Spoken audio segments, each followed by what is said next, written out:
On va pouvoir passer à la deuxième présentation du lycée Germaine Tillon, qui sera sur les pièces. Hop. Alors, est-ce que vous êtes prêts? Tac. Est-ce que vous pouvez allumer votre webcam et vos micros, s'il vous plaît? Vous pouvez y aller, comme vous voulez. D'accord, c'est parti, vous pouvez y aller. Donc, bonjour tout le monde, on va vous présenter les pièces scientifiques et la problématique que nous avons choisie est comment poser des pièces sur une table en laissant le moins de vide possible. Pour cela, il faut que les pièces se touchent entre elles pour que ça prenne le moins de vide possible. Pour cette problématique, on a eu deux solutions. La première solution, c'était de superposer les pièces l'une sur l'autre pour recouvrir toute la table. Et la deuxième solution, c'était d'utiliser des pièces de plus en plus petites pour combler les trous. Je vais vous donner un exemple. Par exemple, si on prend trois pièces de même taille, il y aura un vide entre les trois et c'est là qu'on voulait mettre des pièces de plus en plus petites. Et on a rencontré plusieurs difficultés.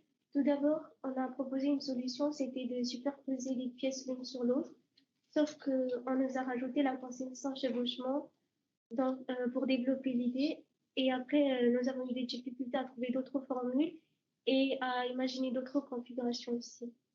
Durant cette problématique-là, nous nous sommes posé d'autres questions, comme par exemple comment calculer précisément la proportion occupée lorsque les pièces sont sur une table avec des coins, et est-ce qu'il existe d'autres configurations, et si oui, sont-elles meilleures que ce que nous avons proposé?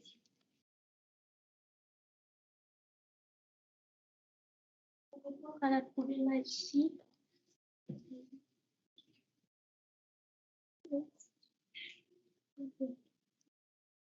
Ici, on voit que les triangles qu'on a tracés sont équilatéraux, et on avait trouvé que les rayons, ils étaient de 1 cm. C'est de là qu'on a confirmé que c'était un triangle équilatéral qu'on a tracé. En fait, on a placé trois pièces sur une table et on a tracé un triangle et on a trouvé que c'est un triangle équilatéral parce que les rayons ils font la même mesure. Et comme c'est un triangle équilatéral, on sait que dans un triangle, il y a 180 degrés et on sait qu'il y a trois angles et on sait que c'est un triangle équilatéral. Du coup, ils font la même longueur. Du coup, on a divisé par trois et on a su que chaque angle mesurait 60 degrés. Et ensuite, on a découvert que chaque part du cercle, chaque R, plutôt, c'était pi sur 6 l'aire de chaque part, parce qu'on sait que l'aire du cercle, c'est pi. Et comme il y a 6 parts dans le cercle, l'aire de chaque part, c'était pi sur 6. Ici, on a aussi voulu calculer l'aire du triangle, sauf qu'on n'avait pas la mesure de l'hauteur, donc on a appliqué le théorème de Pythagore pour trouver la hauteur, et on a fait la formule base fois hauteur divisé par 2, et ça nous a donné racine de 3. Et on a trouvé l'aire de ce triangle et racine de 3. Et pour trouver la surface de la partie orange, on a l'aire du triangle et on a l'aire de chaque part. On a additionné les aires de chaque part pour trouver la surface de la partie orange. Et on a, on a, on a l'aire du triangle, on a fait l'aire du triangle moins l'aire de chaque part et on a trouvé que l'aire de la partie orange était de 0,16 cm au carré. Environ 0,16 cm au carré. De façon similaire, on a fait la même chose avec 4 pièces et on a tracé un carré. Ici, on a voulu calculer la surface de la partie jaune. Et on sait que pour calculer l'aire du carré, il faut calculer trois côtés. On avait déjà les longueurs des côtés et l'aire du disque, c'était pi. Et l'aire de chaque part, c'est pi sur 4 parce qu'il y a 4 parts. Et on a fait l'aire du carré moins l'aire de chaque part. Et on a trouvé que l'aire de la partie jaune était environ 0,86 cm². Et le vide pour 4 pièces a pour 0,96 cm², alors que l'air pour 3 pièces est 0,7 cm². Donc le vide pour 4 pièces est 4 fois plus grand, et environ 4 fois plus grand.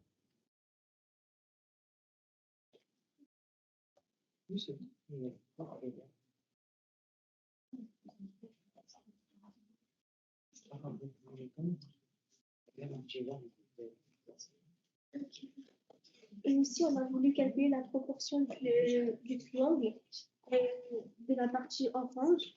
On a l'aire du triangle qui est racine de 3 et l'aire l'aire des 3 parts. Et on a divisé par l'aire du triangle.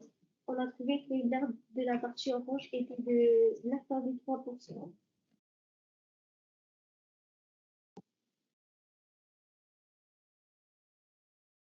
Et on a fait la même chose pour le carré et on a voulu calculer la proportion de la jaune.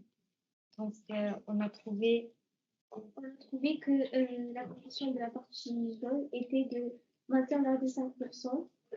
Donc, ça confirme et ça prouve que la configuration avec 3 pièces est meilleure que celle avec 4 pièces.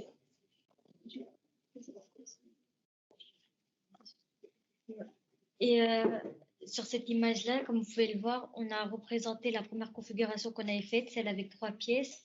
On l'a refait sur une feuille et on a voulu savoir que quand on met plusieurs pièces, comment on pouvait savoir la surface de vide qu'il y avait. Et il faut compter le nombre de trous qu'il y a et il faut multiplier par 0,16 cm au carré pour savoir l'aire des trous qu'on en fait. Merci à vous.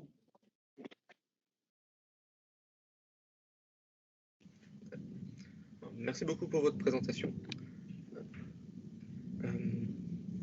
Du coup, on va pouvoir passer aux questions. Pour l'instant, pas de questions dans le chat. Quentin lève encore la main. Est-ce que c'est parce que vous avez une question?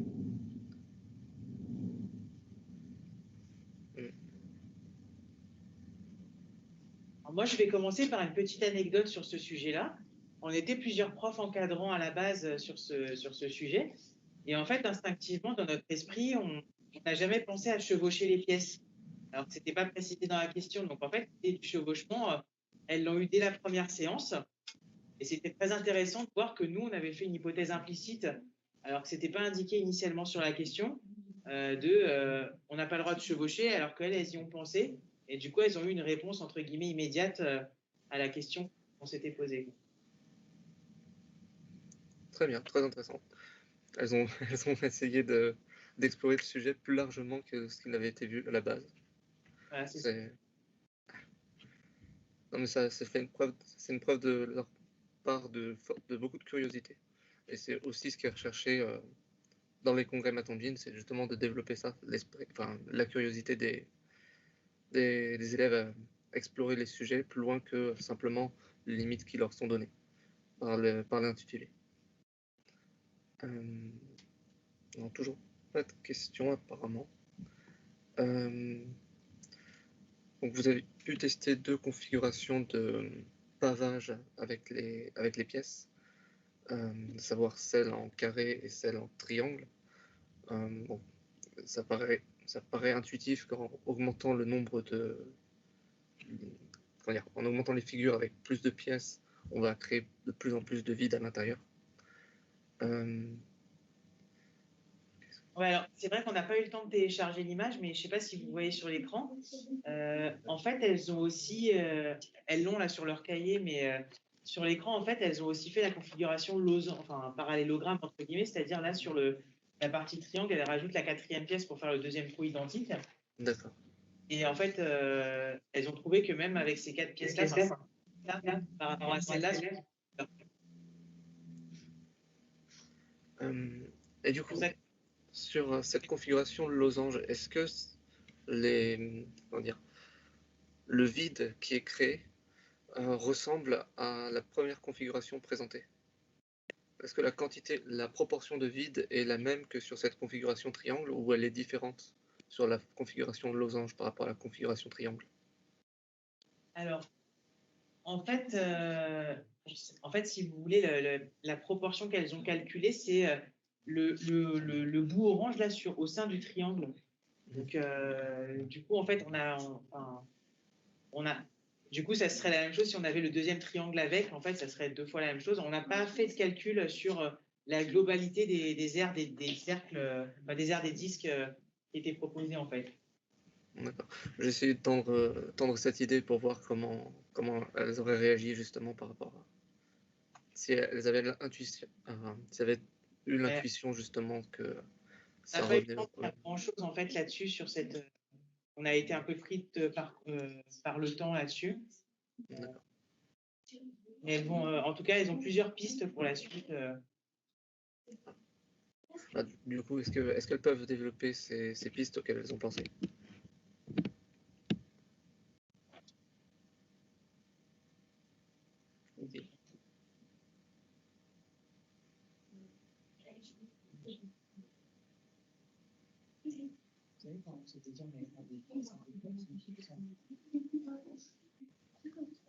On a mis une pièce de pour savoir ce que c'est.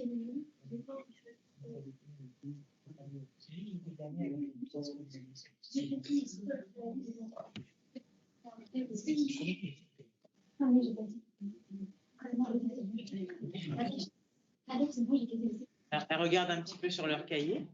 D'accord. On aura une question après de Pierre Audin.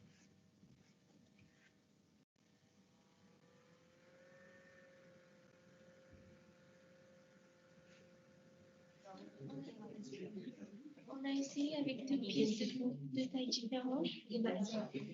S'il vous plaît. Elles n'ont pas terminé.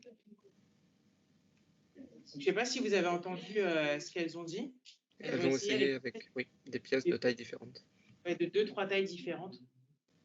En gros, elles ont essayé de varier un tout petit peu sur les tailles. Donc, pas prendre des pièces forcément identiques, mais des pièces avec des tailles un petit peu différentes, sans forcément aller très loin dessus. Après, si on va dans cette direction, je pense qu'on ouvre une vraie boîte de Pandore.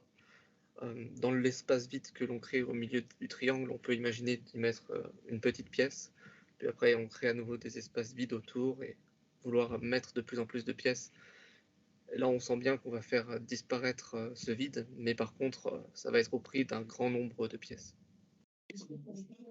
Alors les filles, il y a une question pour vous dans le chat.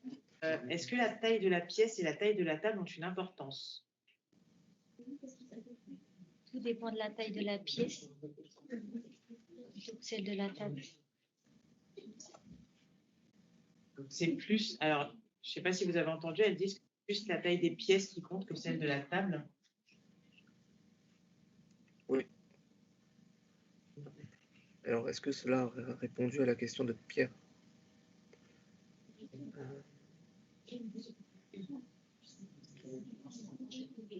Non. Alors, peut-être développer un petit peu plus en quoi la taille des pièces est importante. La taille de la pièce et la taille de la table ont une importance parce que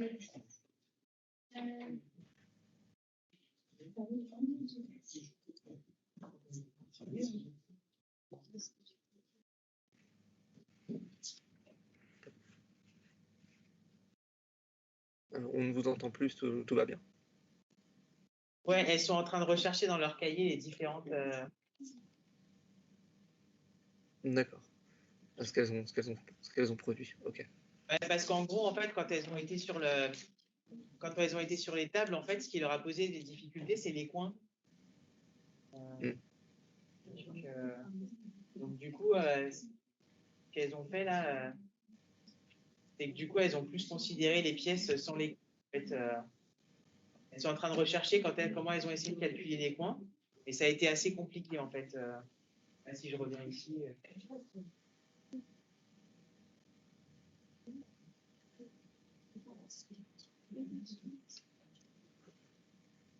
Alors, on va peut-être montrer sur votre.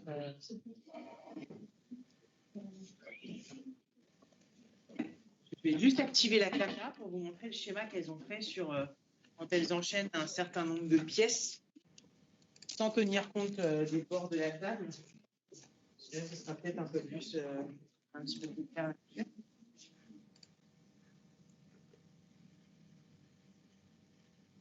ne sais pas si vous voyez bien.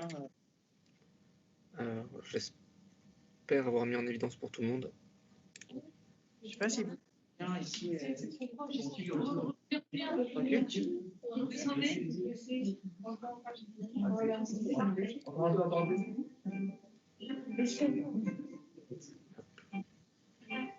Alors, on voit... En fait, je ne sais pas si vous voyez, mais en gros, on superpose différentes pièces les unes à côté des autres. En fait, on considère une table rectangulaire. En fait, on s'arrête vraiment au niveau du bord des pièces. On ne considère pas en fait le trou qu'il y a avec l'extérieur. D'accord.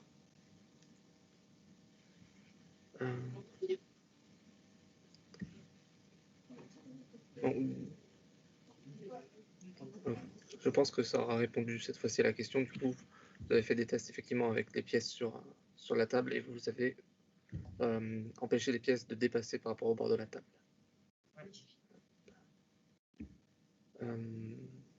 Je crois que quelqu'un lève la main. C'est Joël Cohen. J'espère bien prononcer ton nom. Oui, c'est ça. En fait, j'ai une petite question. En fait, c'est une question semi-mathématique, on va dire. Enfin, disons que c'est une question ouverte, quoi. J'ai pas vraiment la réponse. Ce que je voulais savoir, c'est donc vous avez testé ces deux arrangements triangulaires et carrés, et là vous avez mesuré dans ces deux arrangements lequel avait le moins de place perdue. Il y a une constatation pratique que je me fais, c'est que ces arrangements, on peut les voir en fait dans la vie réelle. On les voit apparaître. Par exemple, quand on achète un pack de canettes, on voit en fait les canettes qui sont arrangées en carré, quoi. Et justement, la question que je me pose, peut-être que vous n'avez pas la réponse, hein, mais c'est juste, je vous demande si vous l'êtes posée. Pourquoi est-ce que justement les canettes, on les arrange en carré plutôt que de les arranger en triangle, si en fait le triangle prend moins de place?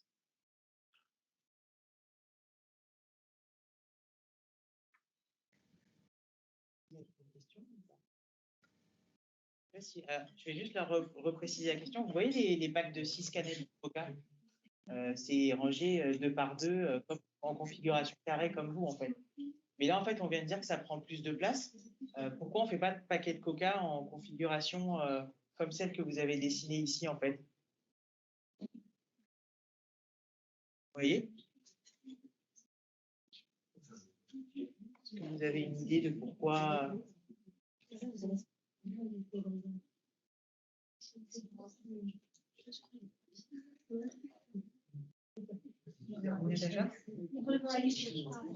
Parce qu'en largeur, ça prend trop de place dans tous les côtés. Alors que si jamais on prend juste d'une lignée, et ben sur les côtés, ça en prend vraiment. Je ne sais pas si vous avez entendu des réponses apportées. Oui, oui, oui. Parce qu'il faut que ce soit pratique à l'usage. Les canettes de Coca, c'est quelque chose qu'on va porter. Et donc, si on commence à mettre en triangle, ben, ça veut dire que ça va prendre l'espace sur plusieurs côtés.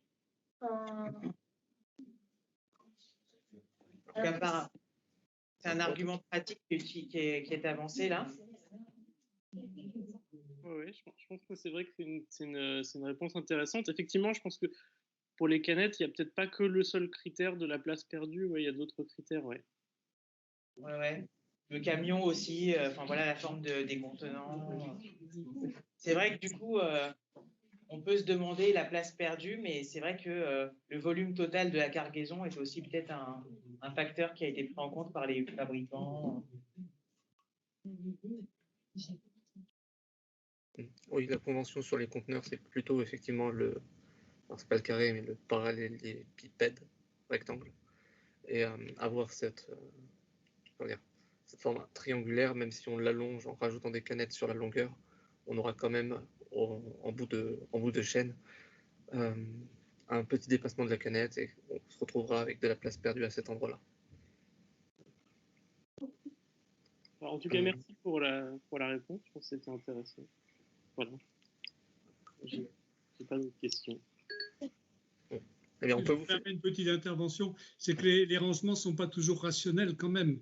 Je me souviens d'une époque que vous ne connaissez pas sans doute, où on vendait le lait dans des berlingots. les berlingots, c'est impossible de les ranger correctement dans l'espace. Il y a Mais aussi, c'est vrai que- oui. pardon, je vous laisse finir et j'ai aussi Non. présenté un autre exemple qui colle plutôt bien à cette idée. Du coup, alors, il y a aussi, vu qu'on parle des canettes, leur forme n'est pas optimisée, par exemple, pour minimiser la surface. Là aussi, il y a un certain nombre de critères dessus, d'ergonomie.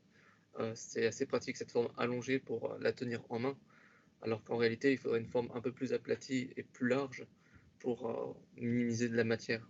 Ce qui rejoint le fait que ces choix ne sont pas toujours rationnels, effectivement, même encore aujourd'hui.